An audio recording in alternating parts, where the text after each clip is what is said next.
நாங்கள் லாஸ்ட் ஒரு 3 மந்த்தாவே மல்லிகை சாமான்லாம் வந்து மாசம் ஃபர்ஸ்ட்டில வாங்குறதில்ல. இப்போ லாஸ்ட் மந்த்ன்னா கடைசி 30, 31ஆம் தேதியிலே வாங்கிட்டு வந்துர்றோம். ஏன்னா செவ்வாப்பேட்ல வாங்காதனால எல்லாமே ஹோல்சேலு. எல்லா சின்ன சின்ன கடைகள் இருக்கவங்களும் அங்க தான் வந்து சாமான்லாம் வாங்குவாங்க. நாங்க ஃபர்ஸ்ட்டு ஒரு 5 டேஸ்க்கு போனா அவ்ளோ ரஷ்ஷா இருக்கு. எதுவுமே பார்த்து வாங்க முடியறதே இல்ல. அதனால 30ஆம் தேதி, 31ஆம் தேதி லிஸ்ட்டு போட்டு என்னென்ன வேணும்னு சொல்லிட்டு ஹஸ்பண்டுக்கு குடுத்துட்டு அவங்க வாங்கிட்டு வந்து குடுத்துருவாங்க. அந்த மாரி தான் இந்த வாட்டி 31ஆம் தேதி வாங்கிட்டு வந்துட்டோம்.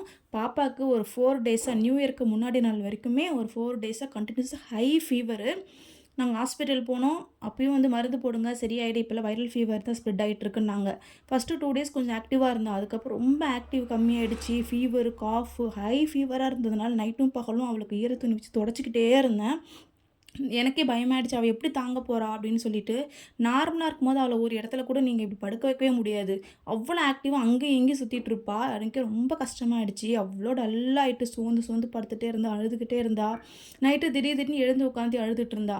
சரி ஓகே இங்க பயந்துட்டா போல இருக்கு அப்படின்னு சொல்லிட்டு நியூ இயர் அன்னைக்கு முன்னாடி நாளு மசூதியில போயிட்டு பாடம் போட்டுட்டு வந்தோம். அப்பதான் நைட்டு கொஞ்சம் தூங்க ஆரம்பிச்சா. ரொம்ப தூக்கமும் போயிடுச்சு. எழுந்து எழுந்து அழுவுறா. ரொம்ப அவளால முடியல போல இருக்கு. ரொம்ப டல்லாயிட்டா குழந்தை.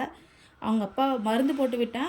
என்கிட்ட ஆனா வரல. அப்புறம் அவங்க அப்பா நானே கொஞ்ச நேரம் தூங்க வைக்கிறேன்னு சொல்லிட்டு, மடியில போட்டு ஆட்டி விட்டாரு. ஒரு 2 மணி நேரம் அப்படியே அவன் மடியிலேயே தூங்கிட்டான். அவரும் எழுந்திருக்கவே இல்ல. சரி தூங்கட்டும் குழந்தை அப்படின்னு சொல்லிட்டு விட்டுட்டாரு. அப்புறம் கொஞ்சம் கொஞ்சமா தான் பாப்பாக்கு ஃபீவர் சரியாயிடுச்சு. நெக்ஸ்ட் வீடியோல பார்க்கலாம். பாய்.